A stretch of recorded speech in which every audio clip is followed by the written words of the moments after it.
and welcome to the New Heights Adventure Vlog.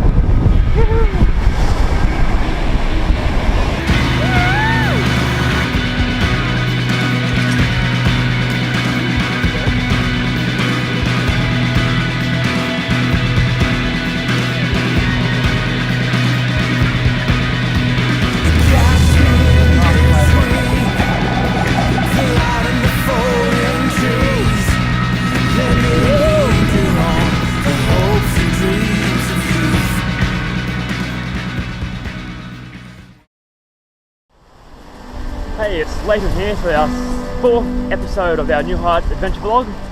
We're down at Scott's Head today and it's pretty windy, so you might not be able to hear me, but hopefully you can. Today we're going to catch up with Cath O'Donnell, who's a surfer, lifesaver, canoer, kayaker. She's actually won 4 Australian titles in long distance canoeing, or kayaking I should say, and done lots of outdoor ed stuff. I've worked with her for the last year. So she's just over here getting ready to do some paddleboarding. So let's see if we can catch up with her before she gets out on the water.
So Cath, tell us a little bit about yourself. Okay, I live here at Scott's Head. I've been living here nearly just over 10 years now and just absolutely love it. It's one of the places that I've always wanted to live, originally from Victoria.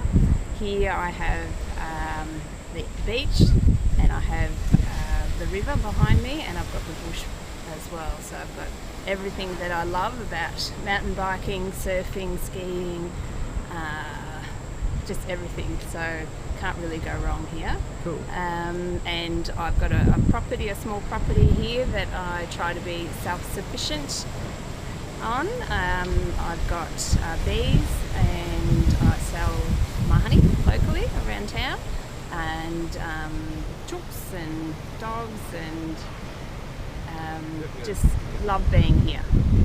Awesome. So tell us, Cath, what's your number one passion or the thing you're most excited about?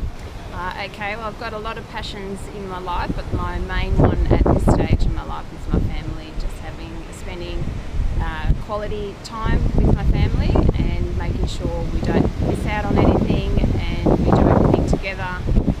My son is 11 years old, just started high school a couple of days ago, so we're in a big transition period at the moment. So we're just doing lots and lots of things together and enjoying life, basically.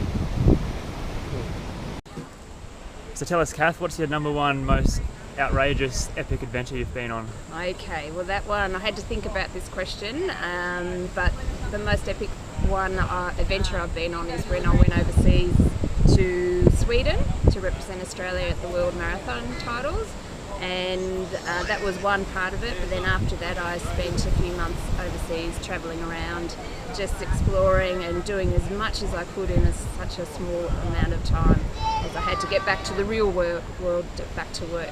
But that would have to be my most epic adventure and my most highest achievement. Can you sort of elaborate on what made it epic? What made it so epic? Just the challenges to actually get into the team to go to Sweden, because I was living in Perth at that time. I had no coach, no one to train with, and the team the people that picked the team were against me because I was the one who was over the other side of Australia, and they didn't know what I was doing. And even though I'd won 2 Australian titles that year, they still didn't want to pick me to go overseas. So it was pretty good because I showed them that I was better than everybody else, and by doing that, they had no excuse but to pick me. So that's what made it a bit more epic. Cool. And that's for long distance kayaking? That's for long distance marathon kayaking. Cool. Describe the challenge that you found in that situation. Okay. Like how you had to deal with it. Yes, well, because the selectors didn't want to pick me, I had to prove to them that I was the best, which I'd already had done by winning 2 Australian titles. And I still had struggles because when I went back home to Perth, I was trying to, it got political to actually let them to allow me into the team. I'd done everything by the books. I'd won the 2 titles. So I'd done everything that was on the selection nomination form, and they still didn't want to put me in the team. So that took away a little bit from the actual being able to say, look, I'm an Australian title holder. That took away from that because it felt like not living in either Victoria or New South Wales actually felt like to me like I wasn't enough to get in the team because I was in Perth. But I fought that, and I went over and I competed both in singles marathon, and the following day I did double marathon. So I competed over 2 days. I paddled 84 kilometres against the best girls in the world. I didn't win, but that was a pretty proud moment for me to be able to just get over there, and all self-funded as well. I was up against girls that didn't work, had coaches, everything was done for them, and I worked a full-time job just to try and afford to actually go over it to the team. So that was pretty proud moment to be able to do that, even though I didn't get I didn't win, which would have been nice, but for me to be able to just get there and compete was pretty good bonus on it. What did you learn from that experience of your toughest time there? I learned that if you want something bad enough, you go out there and you get it, and if you are passionate about it, you'll be able to succeed. So for me, it was not leaving things up to other people, it was doing it yourself. Cool. So Cath, what was your proudest moment or most biggest highlight or mountaintop experience you've experienced? Okay, I did a race down in Victoria called the Jones Lang LaSalle race, and it was a 2-day adventure sport race, and it combined riding, running and paddling from Mount Bullard to Melbourne over 2 days. And I trained for it in Perth, and a lot of my friends over there who they had been over to do it before and didn't make it, and they kept saying to me, oh, you're not going to make it, you might do 1 day and that'll be it. And I said, I better do 2 days.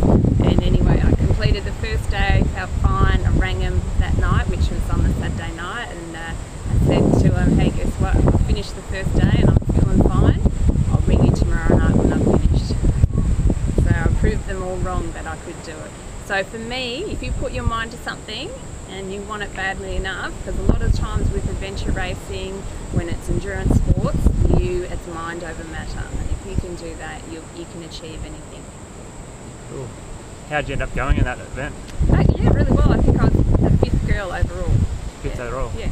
Compared to not being able to finish it? Yes, exactly. That's awesome. Yeah. Cool.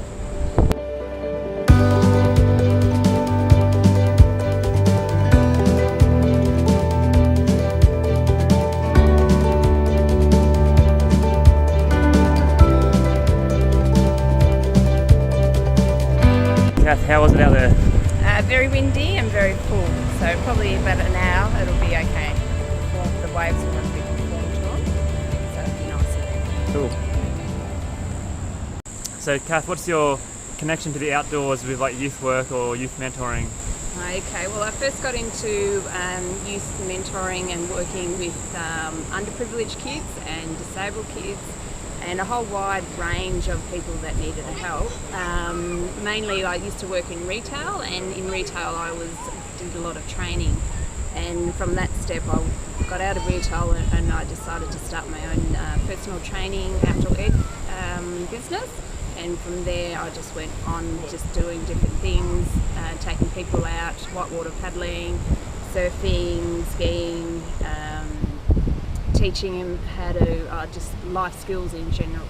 So from there, I've just ended up here, and I now work at a outdoor ed youth camp, which is called Yarra.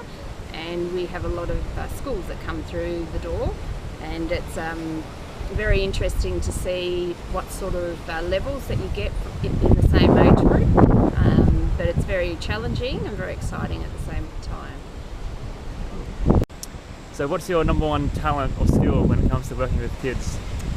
Would have to be technique. So when I have children or adults, whoever it is, I can look at them and just give them a lot of help as to improve how they're going to improve something. And when that comes down to it, trust is the biggest thing. So I find that I can easily get children, especially children, to trust me quite well. Cool.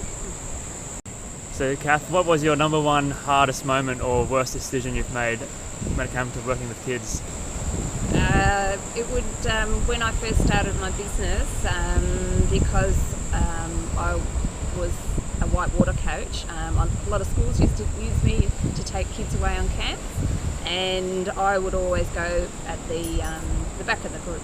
So we'd get kids and you'd have canoes, kayaks, and we'd be going down whitewater situations. And for me, I would always just float behind people. And I remember on the very first one that I did, I was floating down the river behind kids.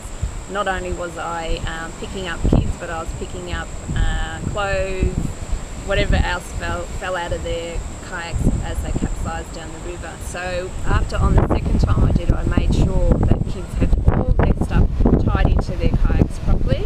And I would always make sure that if they fell out, to not panic, because and then just learn, because they used to never get told at the very start what to actually expect when they're in a whitewater kayak. Just jump in, paddle, that's what they were told. So they're pretty well thrown in the deep end. So I used to always make sure at the very start of a canoe paddle down a whitewater river that they would know exactly what to do if they did capsize.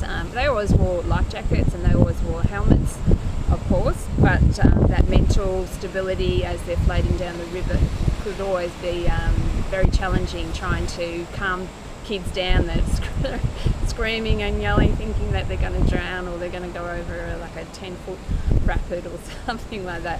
So reassuring them right at the very start, making sure they've got everything tied in, and it just made things a lot more comfortable for not only myself but the kids as well. So what was your proudest moment when it came to working with kids? Oh, a while ago I used to work with a young child, and he was severely disabled, and I would take him swimming, and he just absolutely loved swimming. He was about 10 years old, and he spent his life in a wheelchair. He couldn't talk, he could mumble, and he couldn't walk, he couldn't do anything, he couldn't feed himself. And just to see, for me to be able to see, I would pick him up and I'd put him on my back, and we would go into the swimming pool, and we'd probably stay in the pool for about an hour. He just loved it that much. So that's just one of those things that I always think about, especially when I'm going to the pool, and because I do a lot of swimming here with kids. So that would be one of my proudest achievements. Although that was a while ago, but this is one I've just thought about.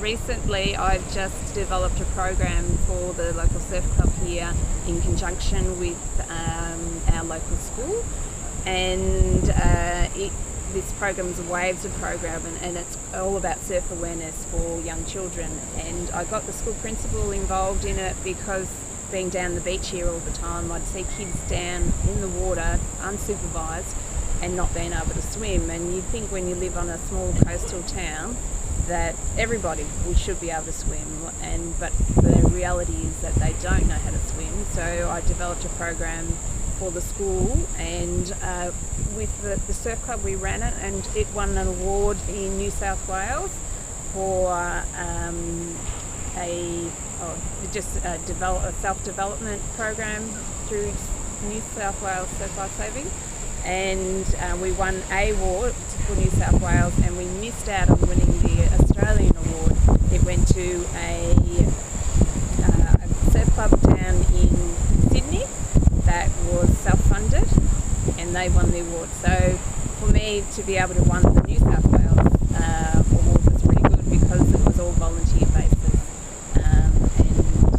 so to me that we actually won, I think, because we weren't funded at all. Awesome. Cool. So last question, Cath.